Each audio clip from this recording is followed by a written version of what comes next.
Are you there, Vedanta? Yeah. Hi, Bede. Hi, how are you How going? are you? Good, Pretty thanks. good. How are you? Good. Now, I just want to just continue on a bit about what my teacher said, that how we use experience. We use experience, first of all, to learn that nothing other than ourself can give us happiness. That's the first learning. And the second learning is to see how to use experience to show us how well we've assimilated the understanding. Now, just to give you an idea, some people might think that once they know the definition of dispassion, that they have the answer. But you see, knowing an idea and as a concept is not knowledge in a Vedantic sense. Knowledge in a Vedantic sense is a way of seeing, and it culminates in an attitude. So when I really know I am being dispassionate. So it's only when I am being dispassionate do I know what dispassion is. It's nothing to do with book learning. Anyone can book learn. You see, so fundamentally there has to be a transformation of myself as an individual where I become dispassionate. And that becoming dispassionate is an attitude, and that's based on a way of seeing. And that way of seeing is based on an understanding of an unfolding of the Vedantic teaching, a way of seeing where I see experience in an entirely different way.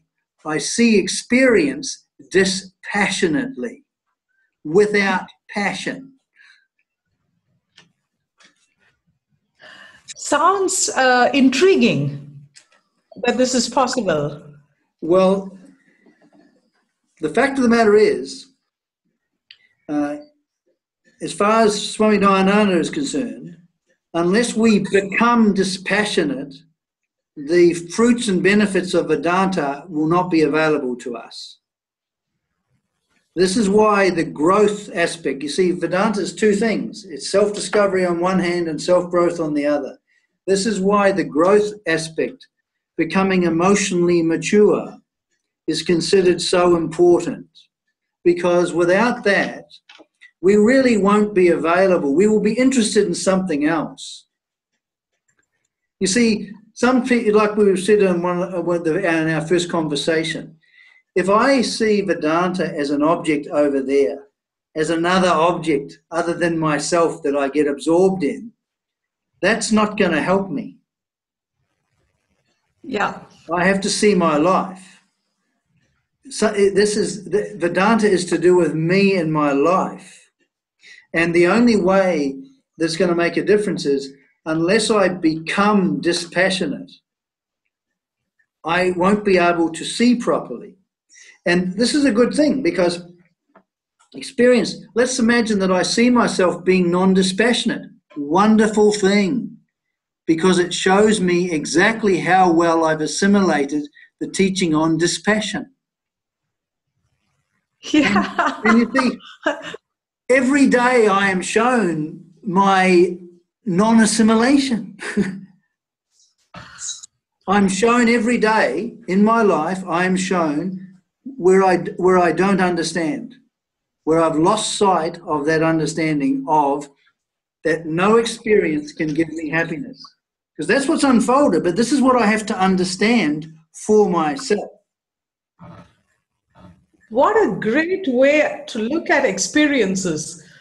I mean, not as a way of getting happiness, but a way of revealing how non-dispassionate you are. So that's brilliant. Yeah, and the thing is, you see, the thing is this. It's not all, you see, I'm going to be going into this later. One of the first things, because there is a thing called practice of karma yoga, which comes with that. Fundamentally what happens is that when we come into a relation to the whole that's right, what we find is that our minds become transformed. So that what happens is that by having the right relation to the whole, what happens is that we become within ourselves more secure, more composed, and more content within ourselves.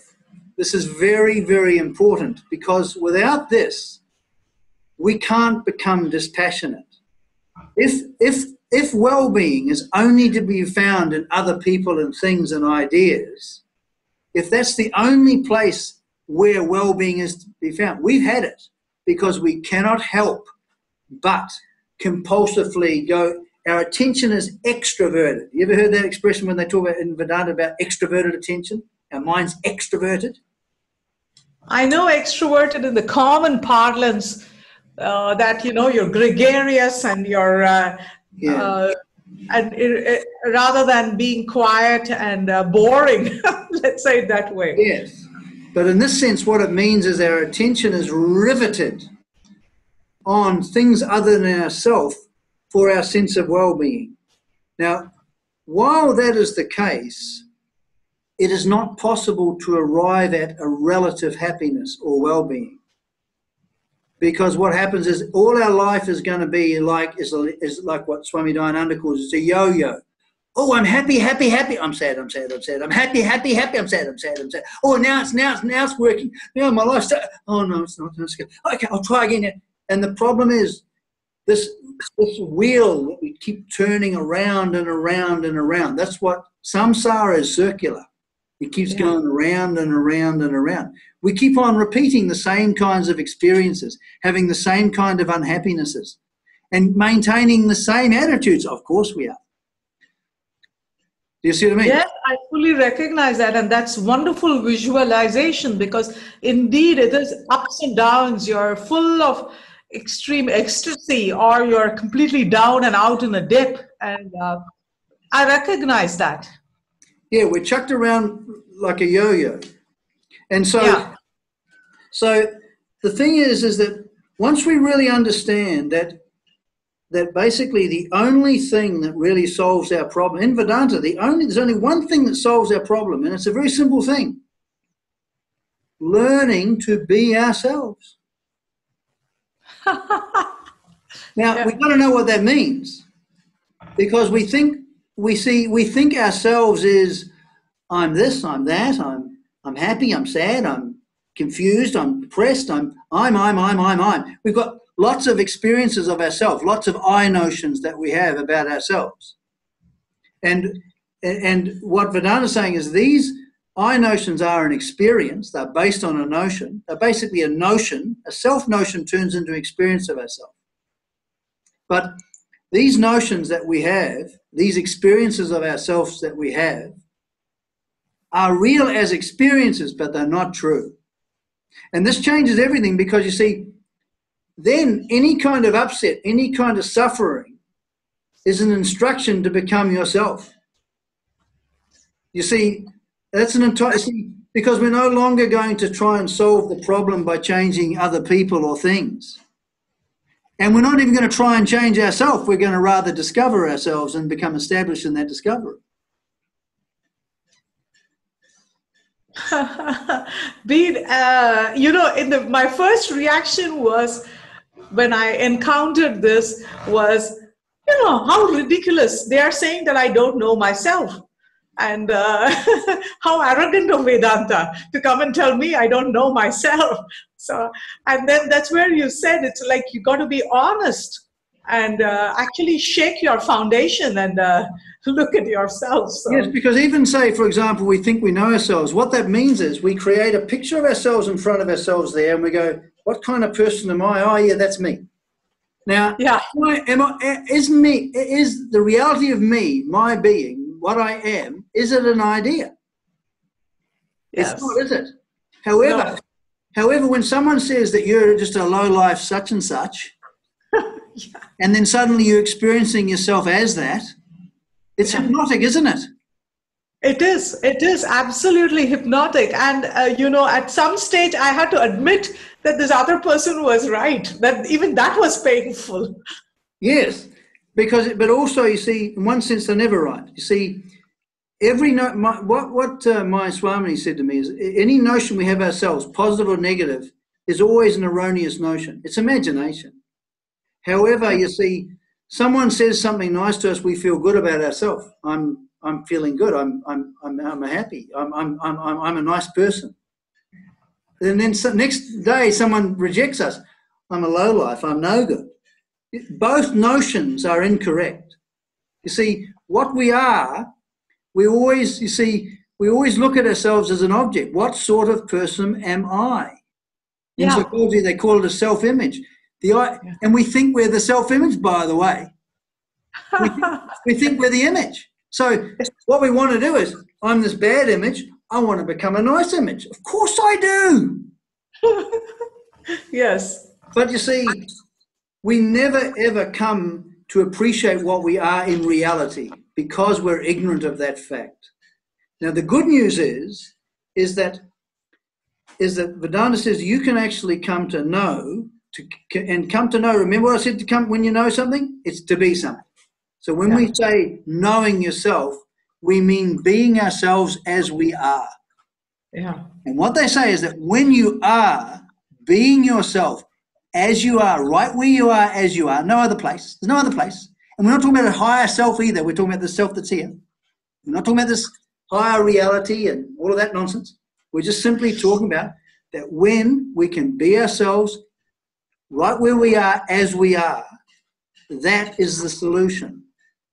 And we find that our nature in and of itself is secure because what it says is that our nature is being itself. It's not that we have being, like we have a body. We think that's being, but we are being itself, which doesn't come and go, so it's totally secure. It says that, and they've got a word called sat for that, existence. Then they have awareness, which is, and notice how awareness is like a TV, it just takes in everything. Awareness never gets upset. It just takes the form of whatever happened. So all the friction goes, so we're peaceful and composed. And then it also says that we within ourselves are sufficient, we're complete, we're fullness. They have that word called ananda for that. So what they unfold is that this is our nature. The problem is, we have to first of all come to appreciate this as a fact. We've got to get a glimpse of it first. And then we have to establish ourselves in it. The same learning process as other. We have to listen. We have to then do various things and contemplate this fact until it becomes a fact, until it takes up, this reality that we are takes up all the room. Now, I don't deal with this side of Vedanta. We won't be dealing with this in these talks. But this is what, fundamentally, we just simply want to learn. We want to discover ourselves so we can be ourselves in the world. And being ourselves means being secure, being composed, and being content. And that doesn't depend upon other things. This is the solution. That's why Swami Dayananda says we haven't really got a problem. We think we have a problem. We think we are a loser or a winner or whatever it is that we think about ourselves, that we're mortal, that we're going to die. All of these are notions. But getting back to what we're talking about, dispassion. There's no way, while our attention is riveted on other things other than ourselves, there is no way that we can possibly ever develop what Swami Dayananda calls a contemplative disposition. And it's a disposition where we want to be with ourselves and remain with ourselves as we are. We've become disposed this way. Do you know what I mean? We feel like being with ourselves as ourselves, which often doesn't actually happen. You mean like completely, it feels, very relaxing, even the way you say it. I mean, I don't have to be something else. There's no force involved. And it's not far away. It's not some spiritual state or some spiritual romantic notion that we're going to get. It's not that we acquire it. What Vedanta says, we already are this, but we don't know it because of ignorance. And the only thing that removes ignorance is knowledge. No action can remove it. But in order for us to begin to appreciate what we are in reality, we have to experience ourselves as an individual in relative form. We've got to relatively become an individual relatively who is secure, composed, and content with themselves. And this is what this whole growth thing is. But we're not going to grow unless we become dispassionate. And we have to become dispassionate, not, that is the only way, because that releases us from the hold that objects seem to have. In fact, objects don't hold us at all. We're holding on to them, actually. Yes. So when you say you have to become dispassionate, so that was, that's like, you mean my attitude should be, what do you mean by becoming dispassionate? What I mean is that you have an understanding that objects will never give it to me. They're not going to produce happiness for me.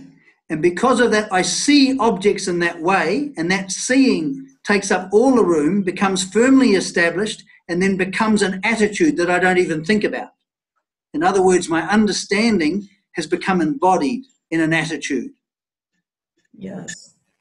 And so that has got nothing to do with some intellectual idea about what dispassion is. When am I not dispassionate? Yes, that's right.